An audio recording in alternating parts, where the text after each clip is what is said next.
Assalamualaikum warahmatullahi wabarakatuh. Saya Dr. Muhammad Rudiansyah, spesialis penyakit dalam, konsultan ginjal hipertensi. Kali ini kita akan bicara tentang hipertensi, yaitu the silent killer, yaitu pembunuh diam-diam. Hati-hati ya. Nah, darah tinggi atau hipertensi ini sering tidak terdeteksi dan diremehkan sebagian masyarakat karena tidak bergejala pada saat awal-awal. Tapi ingat bahwa hipertensi ini dapat menyebabkan berbagai penyakit komplikasi-komplikasi lain.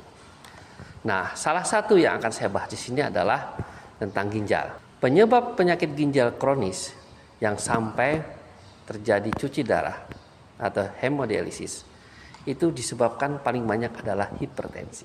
Sehingga masyarakat semua harus paham bahwa hipertensi ini harus dijaga, dikontrol. Nah, sekali orang kena hipertensi, maka dia akan menderita seumur hidup. Tapi bisa saja dia terkontrol tanpa obat dengan cara lifestyle atau gaya hidup yang sehat. Salah satu yang perlu kita perhatikan di sini adalah menjaga hipertensi dengan cara lifestyle tadi. Satu, kita menghindari makan makanan yang bergaram tinggi. Jadi kadar garamnya harus dibatasin.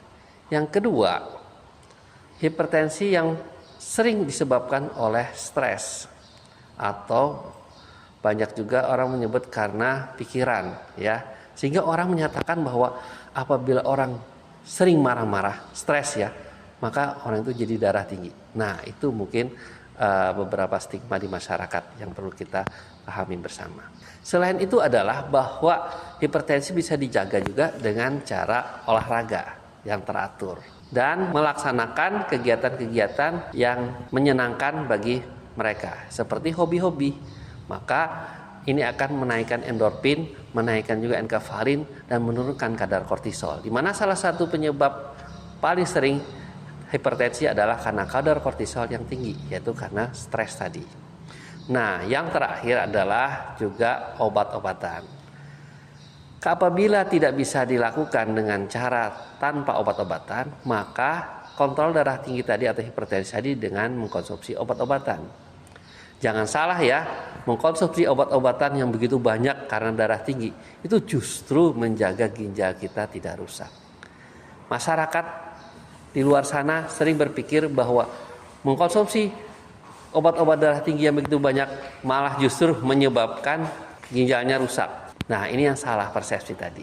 Jadi sebenarnya adalah bahwa dengan mengkonsumsi obat-obat tadi, maka darah tinggi atau hipertensi tadi jadi terkontrol dan menjaga ginjal kita tidak cepat rusak. Karena penyebab paling banyak ginjal rusak tadi adalah darah tinggi. Nah, itu beberapa tips buat masyarakat semua bagaimana kita menjaga darah tinggi ini.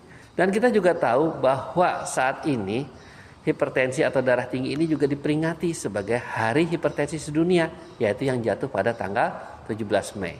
Ini menjadi suatu momen untuk masyarakat supaya lebih warning, lebih waspada kalau hipertensi ini bisa menyebabkan kematian. Makanya disebut sebagai the silent killer. Itu saja yang bisa saya sampaikan, mudah-mudahan bermanfaat. Salam sehat selalu buat masyarakat semua. Assalamualaikum warahmatullahi wabarakatuh. Assalamualaikum warahmatullahi wabarakatuh. Salam sehat untuk kita semua.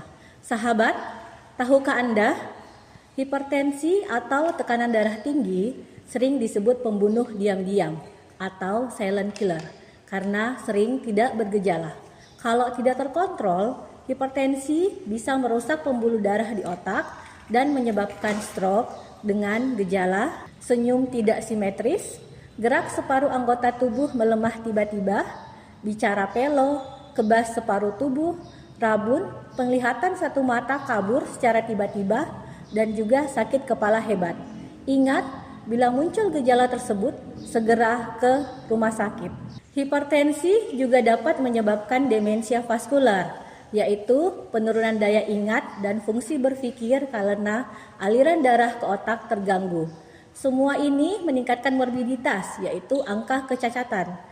Banyak pasien harus memakai kursi roda, sulit berjalan dan bergantung pada keluarga seumur hidup.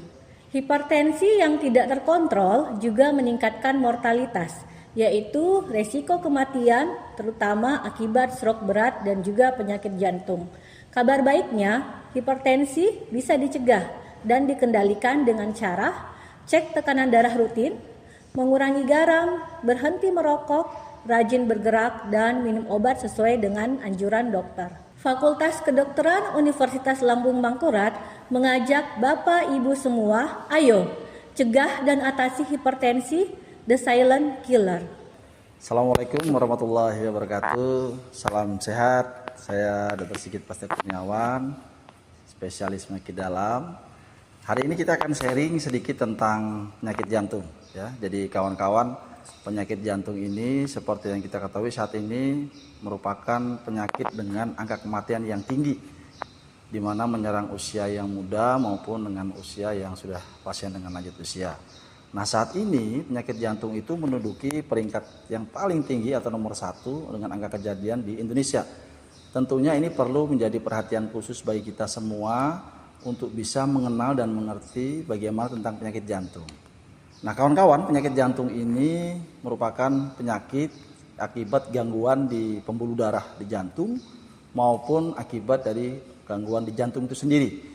Kita kenali ada beberapa penyakit jantung seperti kita kenal penyakit jantung akibat penyempitan pembuluh darah yang kita kenal sebagai penyakit jantung koroner yang sewaktu-waktu bisa mengakibatkan serangan jantung dan bahkan bagi fatal bisa sampai dengan kematian.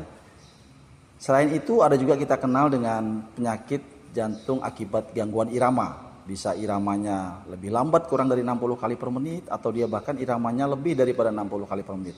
Ini pun juga bisa berakibat fatal bahkan jika tidak tertangani sampai dengan meninggal juga. Ada juga penyakit jantung yang kita kenal sebagai penyakit jantung katup. Itu bisa akibat dari kita bawaan dari sejak lahir atau kongenital ataupun penyakit jantung katup akibat yang didapatkan. Misalnya kita mengalami suatu infeksi saluran pernafasan atas, kemudian karena kita tidak tangani secara baik akan memiliki gangguan pada katup jantung dan itu juga akan berakibat fatal. Dan juga yang terakhir adalah penyakit jantung akibat gangguan pada organ jantung yang kita kenal sebagai kardiomiopati yang bisa berakibat gagal jantung.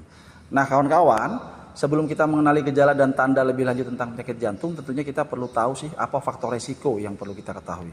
Jadi faktor risiko penyakit jantung itu ada faktor risiko yang memang tidak dapat dikendalikan, yang memang sudah terjadi pada diri kita, seperti usia ya. Usia kan memang terjadi, tidak bisa kita hindari. Kemudian oleh karena faktor keturunan atau riwayat keluarga kita dengan penyakit jantung.